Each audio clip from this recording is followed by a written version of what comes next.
What's up, YouTube? Greetings to the world. It's show time. The music.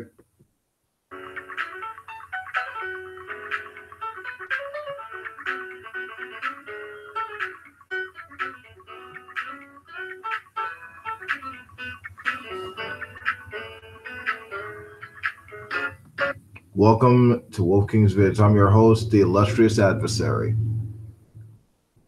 Ladies and gentlemen, please make some motherfucking noise.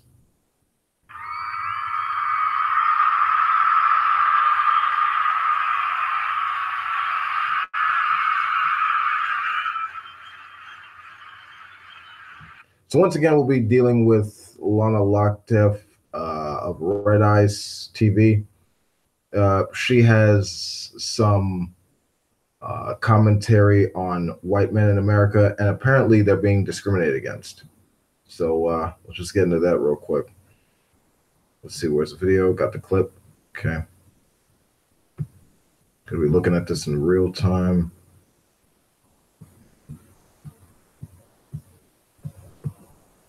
All right, let's do it.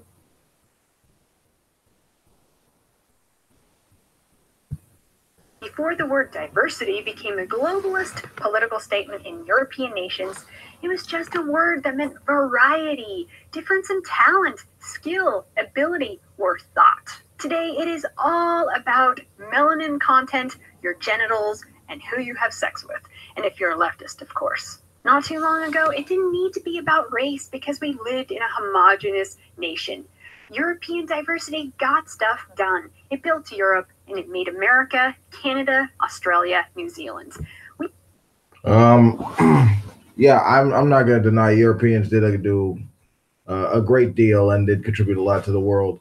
I'm not sure about them being all that homogenous. I mean, they probably had some help, some core aspect of brotherhood within their nations. But as far as Europeans working between different countries, they've actually had a lot of war and conflict and blood feuds between certain countries. So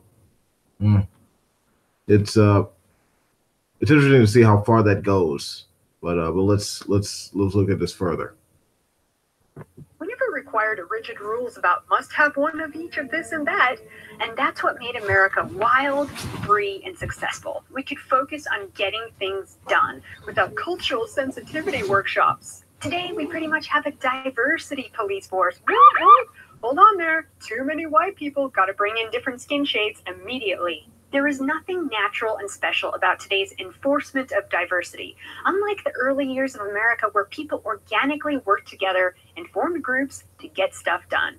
Oh, white people don't like being blamed for everything? Shocking. Today, it goes like this. If you're a white... I mean, it's interesting that she notes that historically. I mean, yeah, for the most part, early America was founded on people who wanted to get stuff done and wanted to own land and things like that. Except for the most part, when you look at America and its humble roots and its beginnings, it's rooted in a lot of land stealing and slavery.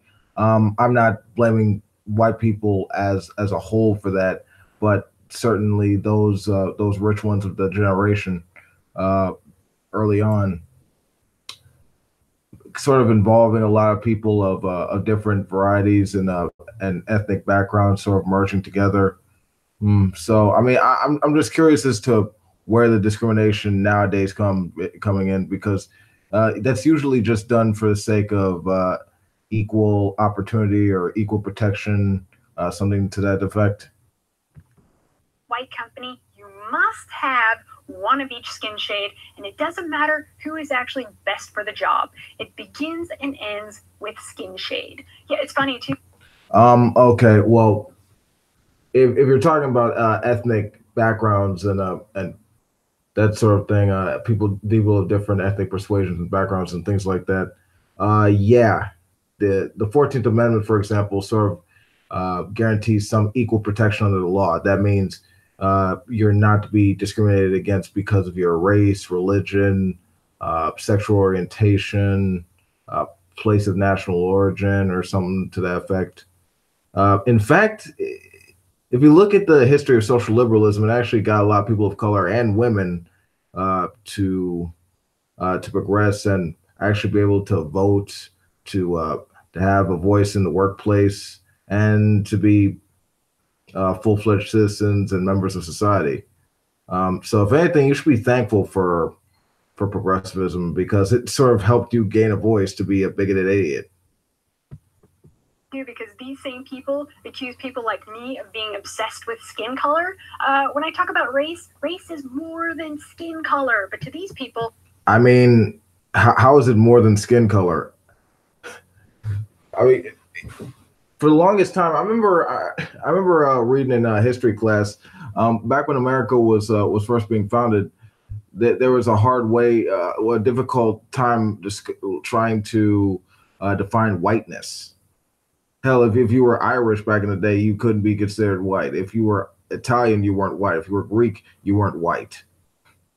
It was limited to like Anglo-Saxons or something like that. Nowadays, Irish are white, Italian is white. I mean, it's almost like there's a sociological thing to it rather than some kind of genetic basis. But yeah, the people nowadays are judged not by their skin color, but rather the skills that they utilize when they're applying for a certain job. You know, that's, I mean, what do you want special privileges because you feel like your whiteness is important or vital for society? I mean, there's no skill in being born white, sweetie. So you kind of sound like a very special snowflake when you say shit like that. it's all about skin color. White guys are still a majority in America, yet they are actively discriminated against in the name of diversity, tolerance, and anti-racism. So fight discrimination by excluding an entire group. Got it. How are white men discriminated against in America? They have the second highest educational attainment. They have the second largest household income. Gender income inequality between like white males and white females are actually pretty significant, and they live in suburbs and smaller cities when compared to their black counterparts. And in poverty, they're like the second. They're like the second to last group to have that as like a burden for their ethnic group. So how the fuck are they discriminated against? They seem to be doing pretty well right now. I mean, are you trying to? Is this an argument for the good old days where they had most of the power, and if you were a person of color or a woman, you were deprived of such rights? Because that was a pretty crappy time back then. I don't think we want to go back to the 1950s, unless that's what you want.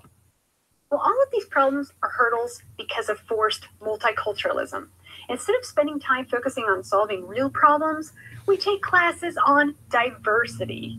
The lefty response to Tucker Carlson: studies show that diverse groups are more innovative and creative. Translation: cultural Marxist studies show that less white people means more awesomeness. Diverse groups encourage people to think on a global level. Yeah, because you can't just think about your community. You have to think about Nigeria and the entire world too, because that's what makes genius happen. Well, I mean, you know, having people of different backgrounds, different walks of life coming in with different skills and different viewpoints, that does actually encourage better innovation, better productivity, better life overall. I mean, it's better than just demanding special privileges because of your skin tone. I mean, that's. Hang on 1 second. 1 second. Phone call.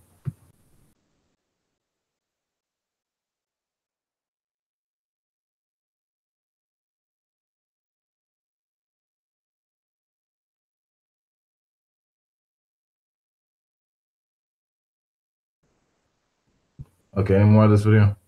Right.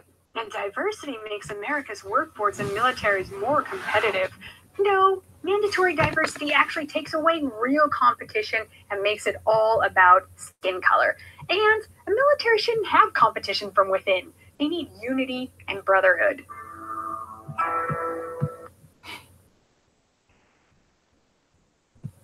I mean, that's pretty weak to assert that you're superior in regard to success within your nation. But if someone else of a different national or ethnic background comes in opposition, that takes away real competition. I mean, that's weird. That's just really weird. But yeah, white men being discriminated against because they have to work with people they perceive as different along racial lines. Um, that's not discrimination. Listen, if you're a white supremacist, if you're an alt-righter and you think that you're better than everyone else, if you want to do that, if you want to have that mindset, that's fine. You don't get to have that private bias respected or fulfilled in society. That's just not how it happens. If this woman wants to be separated from people of different ethnic backgrounds, if that's her choice, that's fine. My advice is you should probably become Mormon or Amish.